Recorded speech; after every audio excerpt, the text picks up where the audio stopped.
we so in love with women's suffering? Teenage girls are developing a new organ. One that generates electricity. This is not a hoax.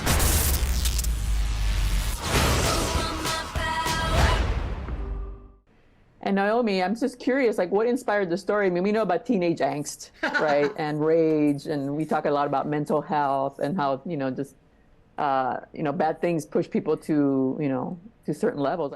Sometimes I say the inspiration for this was my whole life. That was the entire life that I lived up to the point that I wrote the book was somehow involved in it. In particular, I had a sort of a moment of thinking about it, which was I was going through a really terrible breakup. Have you ever had a really terrible breakup? Mm-hmm. Yeah. You're aware of those.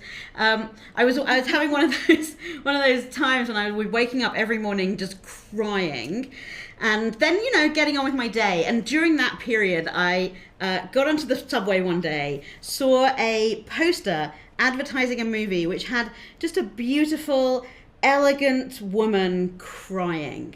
There were her tears streaming down her face in this just gorgeous way. And because I was crying all the time at that point, something inside me just snapped. And I thought, come on, why are we so in love with women's suffering? And what would the world have to be like for me to get onto this subway and see a picture of a beautiful man crying just every once in a while? Every once in a while. And so I started thinking about this. And this crazy, ambitious, multi-stranded global thriller is the result. You brought on the author, Naomi Alderman, is part of this process. So what was it like? I mean, because usually when you adapt a book, it's a really difficult transition and adaptation. So how did you find working with her and bringing it to the little screen? Naomi was incredibly open to any changes that needed to be made to make the show great, right? When I first started working on it, she said something to me that absolutely set me free and allowed me to do the best possible job I could, which was I was telling her just how passionate I was about her writing and the book and how much I respected her. And she said, please do not respect me so much that you don't do whatever it effing takes to make this effing great. I give you permission to do whatever it takes. And that just took all of the weight off of me.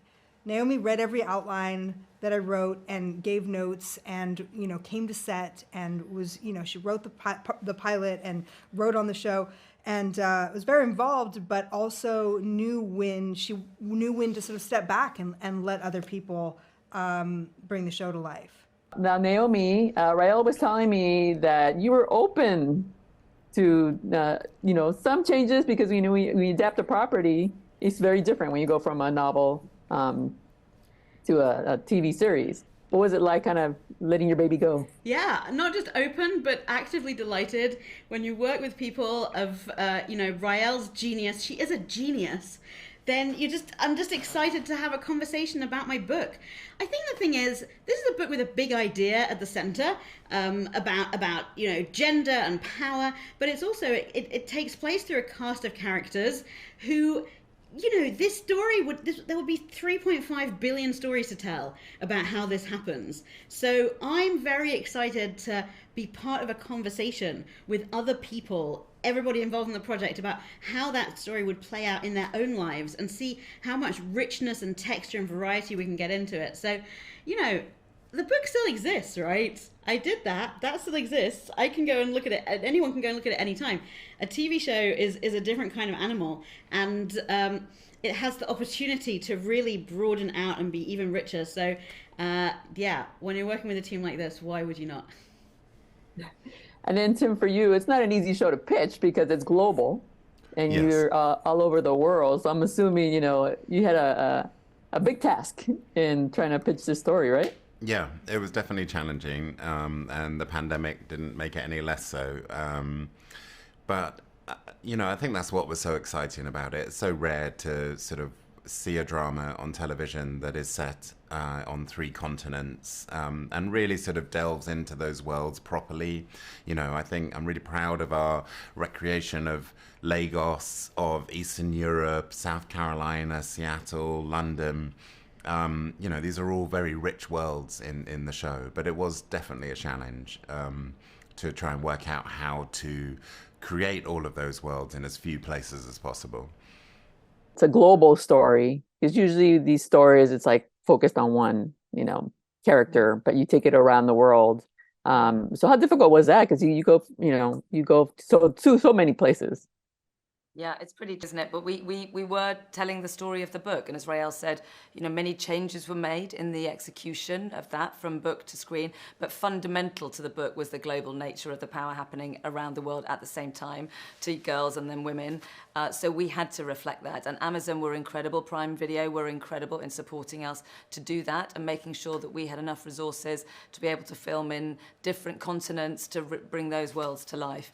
And I think that's part of the magic of it. You realize how universal those themes are ultimately when you see it in Nigeria, you see it in Eastern Europe.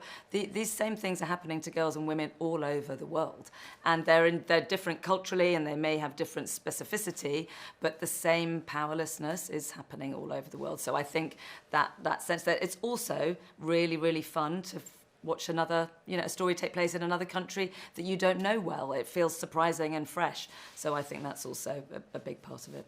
How does your writer's room look? Because you are taking it to different parts of the world. The writer's rooms were incredibly diverse. And when I say rooms, it's because there were multiple writer's rooms. We had people from all walks of life. We had multiple rooms. So yeah, it was really important to get as authentic as we could with many of the stories and to make sure we had representation in that room that could speak to some of these characters. When you make a show about the world, one person should definitely not be the only person telling that story.